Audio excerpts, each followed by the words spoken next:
Okay guys, after 12 hours lang, completed na yung withdraw natin. Check natin dito ha. Tingnan mo.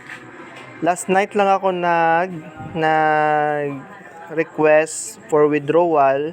7 last night. 5 6 na ngayon.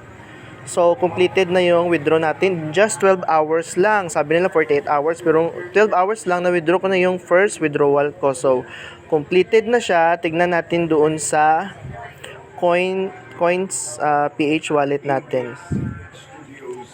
Ito ha. Yung coins PH wallet natin, dumating na siya.